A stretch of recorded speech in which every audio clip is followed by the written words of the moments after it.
집 주면 효도할게요. 이 말 참 따뜻하게 들리죠. 평생 자식 키우며 고생한 부모 입장에서는 그 한마디가 위로이자 보상처럼 느껴질 수 있어요. 이제는 좀 쉬어도 되겠구나. 내가 힘들 때 누군가 곁에 있어주겠구나 하는 기대도 자연스럽게 생기고요. 그런데 현실은 이 말이 때로는 가장 위험한 약속이 되기도 합니다. 특히 은퇴를 앞두고 있거나 이미 은퇴한 분들에게는 더 그렇습니다. 수입은 줄어들고 건강은 예전 같지 않고 앞으로 얼마나 더 살아갈지 모르는 상황에서 자식에게 의지할 수 있다는 믿음 하나로 중요한 자산을 넘겨버리는 순간 돌이킬 수 없는 상황이 생기기도 하거든요. 오늘 이야기는 바로 그 지점에서 시작해 보려고 합니다. 은퇴 준비 그리고 은퇴 이후의 삶에서 우리가 꼭 생각해 봐야 할 것들에 대해요. 은퇴 이후 삶에서 가장 중요한 것. 많은 분들이 은퇴 준비라고 하면 돈을 얼마나 모았는가를 먼저 떠올립니다. 물론 중요하죠. 하지만 그보다 더 중요한 건 내 삶의 주도권을 내가 쥐고 있는가입니다. 은퇴 후에는 월급이 사라집니다. 즉 매달 들어오는 돈이 제한적이에요.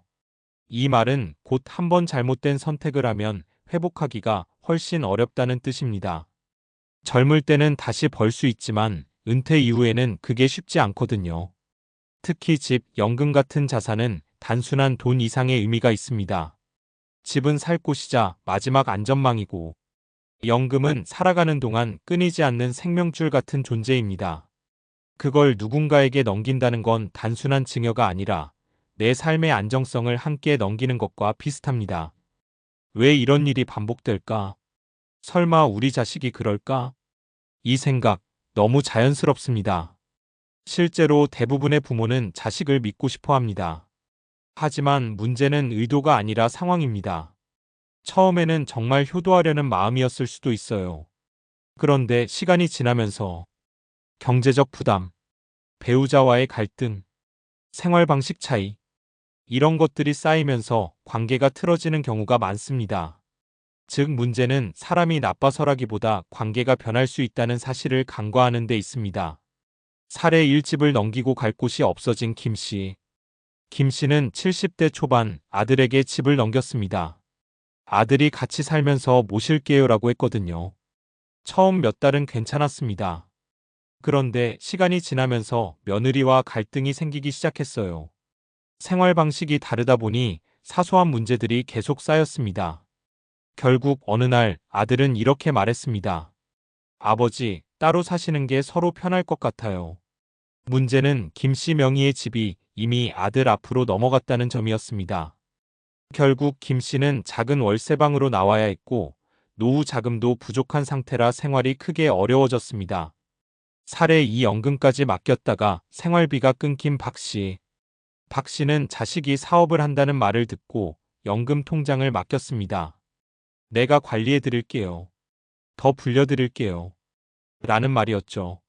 처음에는 일부 돈을 보내주기도 했지만 사업이 어려워지면서 점점 연락이 뜸해졌습니다. 결국 연금 대부분이 사업 자금으로 사용되었고 박 씨는 매달 생활비를 받지 못하는 상황이 되었습니다. 법적으로 돌려받기도 쉽지 않았습니다. 자발적으로 맡긴 형태였기 때문입니다. 사례 3 재산을 미리 나눠줬다가 외면당한 이 씨. 이 씨는 자식들 간의 다툼을 미리 막고 싶어서 살아있을 때 재산을 공평하게 나눠줬습니다. 그런데 아이러니하게도 그 이후 자식들의 태도가 달라졌습니다. 이전에는 자주 찾아오던 자식들이 점점 방문을 줄였고 연락도 뜸해졌습니다. 이 씨는 이렇게 말했습니다. 내가 줄 게 없어지니까 나를 찾을 이유도 없어진 것 같더라. 우리가 꼭 기억해야 할 것. 이런 이야기들을 들으면 씁쓸하지만 현실입니다. 그렇다면 우리는 무엇을 준비해야 할까요? 1. 믿음과 제도를 구분해야 합니다. 자식을 믿는 건 당연합니다.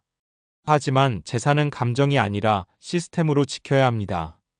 예를 들어 증여가 아니라 사용권을 유지하는 방식, 계약서 작성, 공증, 이런 것들이 필요합니다. 2. 최소한의 자산은 반드시 본인 명의로 남겨야 합니다. 집이든 연금이든 예금이든 이건 절대 건드리지 않는다는 기준선이 있어야 합니다. 이건 이기적인 게 아니라 생존을 위한 기본입니다. 3. 자식에게 기대는 노후는 위험합니다. 물론 서로 도우며 사는 건 좋습니다. 하지만 전적으로 의지하는 구조는 위험합니다. 노후는 경제적 독립, 정서적 관계, 이 두 가지를 분리해서 생각하는 게 훨씬 안정적입니다. 결국 은퇴는 관계가 아니라 설계입니다. 많은 분들이 은퇴 이후 삶을 가족과의 관계 중심으로 생각합니다. 틀린 말은 아니지만 거기에만 기대는 건 위험합니다. 은퇴는 결국 내가 어디에서 어떤 돈으로 얼마나 안정적으로 살 것인가 이를 설계하는 문제입니다. 그리고 그 설계의 핵심은 단 하나입니다. 내 삶의 선택권을 끝까지 내가 쥐고 있는가? 마지막으로 이 질문 하나만 스스로에게 던져보시면 좋겠습니다. 지금 내가 내리는 결정이 10년 뒤에 나를 더 자유롭게 만들까? 아니면 더 의존적으로 만들까? 이 질문에 솔직하게 답할 수 있다면 은퇴 이후의 삶은 훨씬 더 안전하고 단단해질 겁니다.